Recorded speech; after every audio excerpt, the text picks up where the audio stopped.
Hi, my name is Susan Powter. Anybody can get fit. 2.5 years ago, I was 260 pounds. I lost 133 pounds, but I didn't get skinny. I did not go from a fat person to a skinny person. I went from an unfit person to a fit person. She has so much energy. She's just a motivational factor within herself.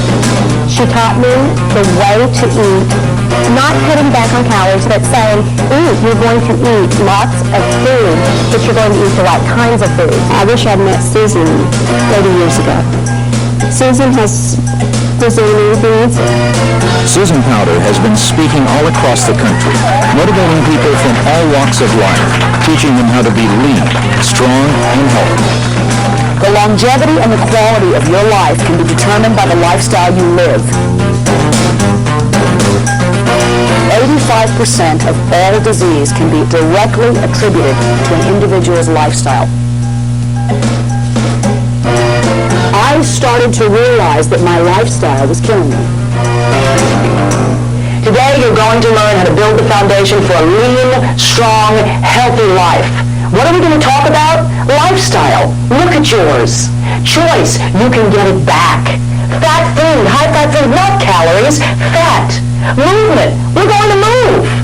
Who am I to tell you any of this? You may look at me without knowing me and you may think, oh, please, this woman is the most radical. My look is not a social statement. I am 34 years old this year, the mother of 2 children, and way beyond impact for the sake of impact. My personality, maybe at 12, 13, 14, 15, was a little radical, and maybe I wasn't beyond impact then. The bottom line is, I am what I am. My look is what it is, because I have the dumbest, most useless, ugliest hair God ever created. I do. God may have given me some things, but he didn't give me good hair. I did not shave my head and become a radical fat expert. That's not what I did. I cut my hair very short because I sweat a lot. It's my business. I may not have done this when I was 260. When you're 260, you really can't afford to be bald. 260 is enough. Bald is too much. That's when you've crossed the line. That's when people not only look at you in the restaurant and say, oh my gosh, look at that fat woman. They go, oh my gosh, she's fat and bald. The bottom line is, I am what I am because I like the way I look and feel. I bleached it white. This is absolutely off the subject, but I gotta say this. I bleached it white because of its uselessness. The more you bleach your hair, and I bleach mine every 3 days, the deader it gets. The deader it gets, the more it stands up. So that's my look. That's the reason for my look. It's that simple. It really isn't a radical statement, I promise you. I tell you what, you've got my before and after picture in front of you. Look at it. I understand. I've been there. I've broken the promises. I've failed. I've set myself up 100 times just like you have. I've suffered the same pain. My marriage broke up. I married Prince Charming. It was all going to be wonderful. When it did, it devastated me. It even surprised me. I thought, okay, this isn't going to work. It's not happening. I'm going to make it through. I'm a strong woman. Well, how much it devastated me surprised me. I started eating enormous amounts of very high-fat food. I was depressed. I would get up in the middle of the night with the babies. I'd finally rock them to sleep, and I'd sit in front of the fridge and I'd eat cakes. They were very natural cakes, but I'd eat cakes. I gained 133 pounds eating organically grown natural foods. I could lie to you right now, and I could tell you that I worked my way through the trauma of my marriage breaking up. Big lie. I spent the year that my marriage was breaking up planning my ex-husband's murder. I can't tell you how much energy I put in. Anger and pain, I can't even tell you. I wish that I could say that I was a better person. I'm not. I spent endless hours thinking about what he had done to me. So you've got large amounts of high-fat food, you've got very little sleep, you've got no movement, and you've got lots of anger, resentment, and pain. So I woke up one day, literally out of a fat coma, and I was a mess. The less I did, the less energy I had. I've heard that so often since then. I hear people all the time that do very little during the day. They're living the same lifestyle I was living, and all I hear is, I'm so tired. The less you do, the less energy you have. Our society has created a lifestyle of convenience. It's real interesting. We're at the point now where we have a remote control that can literally allow us. We can lay in bed, We can turn on our TV. We can get the microwave ready to cook dinner. We can get the electric curlers ready to go for the night out. We can get the movie set to be recorded that we want to see next Saturday. The coffee can be set for the next morning. It's instant everything. It's wonderful for saving time. It's great for convenience. Nothing wrong with it. But what's happened is the convenience, it's created a new disease. The disease that I had and the disease that a lot of people have, it's the disease of the 90s. It's oxygen deprivation. We don't have to move anymore. Oxygen feeds every cell in your body. It feeds every muscle. It is the energy, the food that your body lives on. It is the most vital ingredient. You can live for a little while without food. You can live for a little while without liquid. You cannot live for very long without oxygen. Hold your breath for 5 minutes. Well, our convenient lifestyle, our instant, convenient lifestyle, has taken away a lot of our oxygen. Oxygen is the key ingredient for the production of energy. Fred Stutman says that in his Doctor's Walking Book. What are most people short of? Energy. What's the complaint you hear every day? I'm tired. Well, if oxygen is the key ingredient to that, then maybe if we increase the supply of oxygen, just maybe we'll increase the energy. One of the facts that I find interesting is that it can't be stored like food and water. You must always have a continuous supply in order to stay healthy. Well, how do you get a continuous supply of oxygen? There are two ways. You can begin to move and get some oxygen in your body, in your blood, or you can carry around an oxygen tank. I mean, I suppose that's an option for some people. I was depressed. I was tired. I was not motivated. I had every ache and pain in the book. I had a vision. I was going to pack the kids up. I was going to move to the woods. Didn't know which woods, never seen a wood in my life, but I was going to the woods. It's true. I promise I thought about this. I was going to grow my own food. I could tell you a little story later about a garden that I did attempt that summer. It looked like a Vietnamese jungle. The thing was, before I go into that, I was really going to grow my own food, even though I have never seen a seed. I've never seen a peg. I don't know. I'm from the city. I don't know from nature. I was going to haul my own water from the well. I had no clue how to get the water up from the well, but I was going to haul it. I figured there's some oxygen, there's some movement. I'm going to take the bucket, the kids, 2 and 3. We're going to leave the city and go to the woods. Shuck my own corn, chop my own woods. This is what people in Germany do. This is why they live to 110. It's my lifestyle. I'm moving. I'm out of here. Goodbye. Within moments, I realized that was idiotic. What's my other choice? I got to change my lifestyle. I was given, and I was familiar with the same things that most of you are.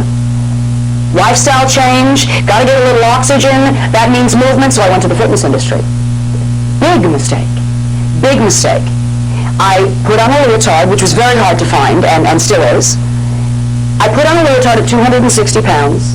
I didn't have much sleep the night before because I think we were teething or throwing up or something was going on with the kids. I took every ounce of courage I own to walk into an aerobics studio, a local one, here in my town of Dallas, Texas. I walk in with the babies. By the time I got in the door, took the babies upstairs to the nursery, went to the desk and had the courage to look at the woman and say, "Hi, I'm here for an aerobics class." I had to summon everything I owned at the time. The woman, girl/woman, girl child, whatever you want to call her, 18, beautiful, long blonde hair, that's all you really need to say.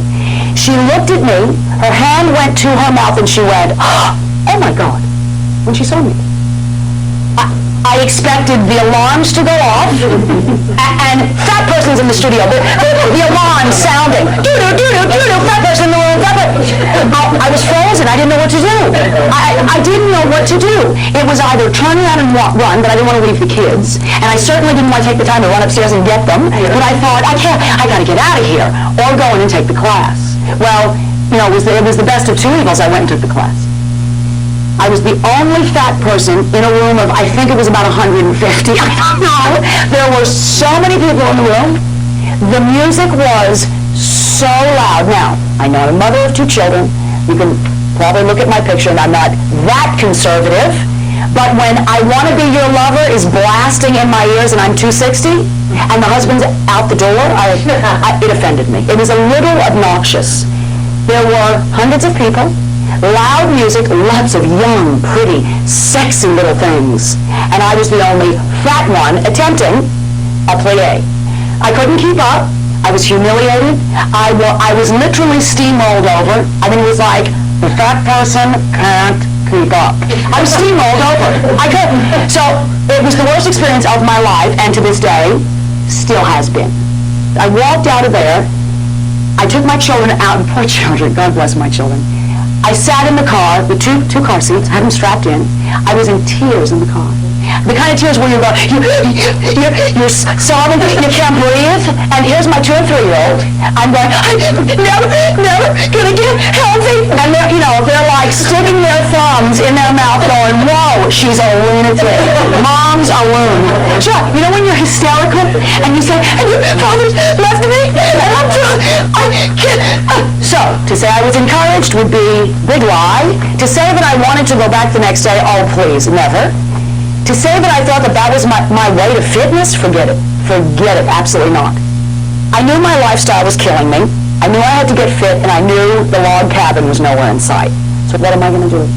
That was my question, and since then, I have heard that thousands of times. What do I do? How do I get motivated? Where do I go? Okay, I really want this. What I've met since then are a lot of very confused, very frightened, people that are very skeptical. They don't want to be ripped off anymore. They don't want to waste their money anymore. They don't want another program with another, bunch of hype with another huge end result and another big promise. That's what I've seen a ton of, and that's exactly what I felt. I didn't want to go back to the class. I didn't want to become a triathlete. I didn't even know what that meant. I still don't, really. I'm in the industry, and I think it means doing 27 events in one day, and I don't know. I think you got to swim, bike, hike, run, do, jump, I don't know. I still really don't know, and I don't really care what it means. I didn't want to go to a gym for 7 hours. That wasn't, with 2 kids, that's not very practical, and weightlifting wasn't my thing. I also didn't think a 260-pound person, and still don't, should be pumping iron. I had enough bulk. So I tried something that a lot of people do. I worked all day. I came home and made the dinner, got the kids fed, 2 high chairs, 2 kids spitting food on the wall, 2 cleanup jobs, 2 everything. Then I had to hire a babysitter. Single mom. A lot of people are single moms these days. To go out for the midnight jog, which is what it was by the time I got there. It was midnight. I was paying $3.50 an hour to have some high school kid come in. True, Nikki was my babysitter, and I would go for the midnight jog, which is number 1 dangerous, but who cares? Anything to be thin. It was also incredibly impractical, because by the time you get out there at midnight, the last thing you want to do is jog. It was very expensive. I didn't have the money. That's not what fitness is. That's not what wellness is. That's not what any of it means. It took me going through the experience to figure it out. It's not healthy. It's not possible. It doesn't make any sense. It's not going to happen, and it's not sane. That's part of the insanity I'm talking about. We all live, and we're all going to die. Very little control over that. You're born to who you're born to. You die when, God willing, you die. Very little control.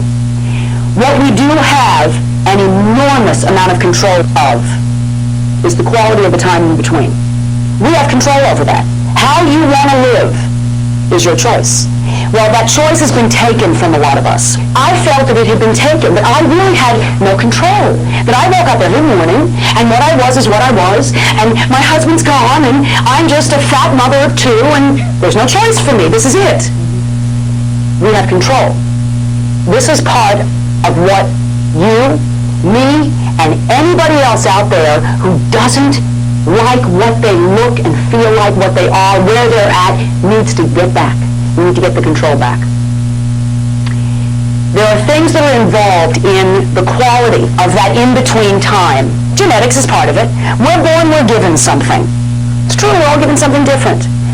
My thighs are different than yours. My breasts may be bigger or smaller. My pelvis may be wider or not, I don't know. My bottom may be broader.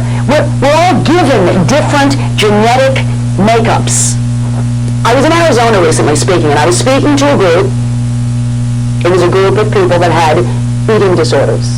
They were large people, men and women. They were large people. I kept hearing during this speech, and I have heard since then many times, I kept hearing, my grandmother's got the same thighs, everybody in my family is obese, we're all big-boned people, I come from a big-boned family. It's a big-boned tribe. It's a big-boned tribe. We're all big-boned people. I don't come from a very physical family, my mother always discouraged it, it goes on and on. Everybody in my family is, and I'm genetically fat. Well, this is ridiculous. It's not true. There are very few people with medically justified fat. Very few. 99.9% of us are fat because we are eating too much high-fat food and we're not moving. And that's why we're fat. And you may have bigger bones, you may. But when you have 3, 4, 5, 6, 7, 8, 9, etc., inches of fat on top of grandma's thighs, believe me, you can't even see what you've been given genetically. Most of us haven't seen what we've been given genetically for years. I never knew I had such a small pelvis. People say to me now, you're so little. When I hear that, it's like I'm deaf, dumb, and blind. I keep saying, could you repeat that? There's something wrong with me. I keep asking them to do that. You're so little. I wasn't little at 260. My legs, my arms, that's where I held my fat. My stomach hung 3/4 of the way down my thighs. That's not a little midriff. I am a small person. It's not. I mean, it's a big midriff. No matter how you look at it, it's a big midriff. We are all given different genetic makeups. I know that. You don't know what you've got until you get the fat off. There's another thing we inherit. It's a gift we're all given. It's an inheritance. It's called a lifestyle. Does the whole family eat alike? Have you been eating like your grandmother, like your mother? Does everybody eat chicken fried steak for breakfast? Does everybody like a very dear friend of mine who has a husband that was raised in the Deep South who says all the time, his whole family puts butter on their cereal? I thought she was joking. She wasn't joking. Grits and butter, that's what they eat. How much of this do we inherit? How much of a lifestyle do we inherit? Two separate things. The lifestyle we can change. That inheritance we can change. We can stop that cycle. You can't take away the wider pelvis, but man, you can make that wider pelvis look a lot better when it's leaner. Understand that inheriting a genetic physical structure is one thing. Inheriting a lifestyle is another thing. The lifestyle you have absolute control over. I want to spend a moment here. I've already told you that I got fat. I've already told you that my marriage broke up, but I want to tell you what my lifestyle became. My lifestyle consisted of a life without movement. I stopped moving. I started eating enormous amounts of very high-fat, very natural food. I didn't get enough sleep. I had 2 small babies. I became angry, depressed, and the consequences of that new lifestyle that I adopted was that I became unfit. Me, my clients, the thousands of people that I've dealt with in the last couple of years, you people listening, you are not lazy. You're not disgusting. You're not failures. There's nothing wrong with you. You are unfit. And by the way, when I say unfit, I'm not talking about fat people. I am talking about anybody that can't walk up a flight of stairs without sucking wind. That's an unfit person. It's not just a fat person. I'm talking about anybody who does not have the muscular strength, upper body, abdominally, lower body, to not get tired or fatigued. That's an unfit person. I'm talking about somebody who's fat. That's also an unfit person. The fat people are the ones that get picked on. We get picked on because we're so obvious. I have seen and heard so many people, and I love this. I sit in a room, and I miss fitness now. I sit in a room and I see other people that are smoking their 2 packs of cigarettes a day and drinking their martinis. There's nothing wrong with you. That's your business. But I've heard people say, look at that person in that chair. What a pig. It's always the fat person. And I want to walk up to them and say, well, I wonder what kind of cardio condition you're in, big guy. It's always the fat person. They're the lazy slobs. Well, I'm here to tell you that that's one element. When I say unfit, I'm talking about all of that. Unfit is unfit. I became unfit based on my lifestyle. An unfit lifestyle brings with it some very interesting things. Here's what you have the option of having when you've got an unfit lifestyle. Heart disease, 650,000 people a year are dying from it. Now, we've all heard these statistics. I can tell you that when I was unfit, I've heard this. I read the books. I'm not an idiot. I've heard this. It meant nothing to me. I want to make it mean something to you, like it began to mean something to me. You have the option, when you choose this lifestyle, of getting hypertension, obesity. It's a national epidemic. Diabetes, that's one.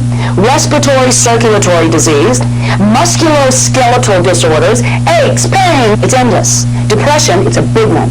How many people do you know these days are depressed? Depression, depression, depression, you hear it everywhere. Exhaustion, chronic fatigue syndrome. It's like the new disease I keep hearing. Everybody walks in and says, my doctor told me I have chronic fatigue syndrome. I'm not a doctor. I'm not pretending to be. I'm not saying that doesn't exist, but isn't it amazing that everybody's got it? Everybody's got it. Chronic fatigue syndrome. Couldn't be connected with lack of oxygen, I'm sure. Misery, misery, misery, aches, pains, exhaustion. Now, these are the biggies. This is what I love. Everybody walks around afraid of the biggies, but I want you to stop for 1 minute and think about what you live with daily. Headaches, exhaustion, depression, being irritable, anger, just not feeling good. These are also symptoms of an unfit lifestyle. Why am I saying stop the insanity? Why do I question the sanity of this? Why wouldn't I? And why aren't you? Why aren't we all questioning the sanity of this? That's what made me angry. And that's what I am, an angry housewife. There's nothing on earth more dangerous than an angry, intelligent woman. Well, that's me.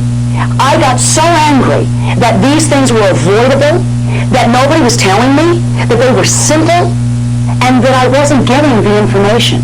Well, that's why I questioned the insanity of it. At 29, I was on my way to the big ones. Heart attack, diabetes, all of it. I already had the depression. I had the exhaustion. The obesity was a given. I had that one. 260, you're there. I was heading 260, 300, 350, 400. I was on my way to the big problems. I was living in an oxygen-deprived state. I was living with the disease of obesity. I was living with the aches, the pains, all the stuff that comes with an unfit lifestyle every day. And I was 29 years old. And I was accepting it. I was on the verge of accepting it based on a couple of things. Just what we just said before. You're a mother of 2 children now. You birthed 2 children, so you're going to feel lousy. I'm not sure how the two go hand in hand, but apparently they did. I've been told that. You're never going to feel and look good again. You're never going to be sexy again. You're a mom now. Stop it. Stop thinking about getting into a bathing suit anymore. It was like, give up, because you're on your way to 40. You just give up. It was ridiculous. I was accepting this lifestyle. I question the insanity because I have since learned that it's controllable. 85% of it we can avoid.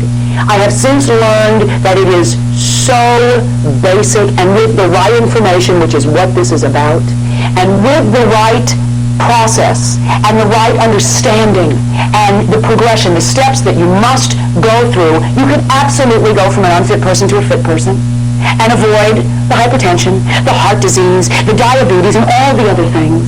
Or, even if you get them, it's a fact that if you've got diabetes and you're 300 pounds, you're going to be in a lot worse shape than if you've got diabetes and you're fit.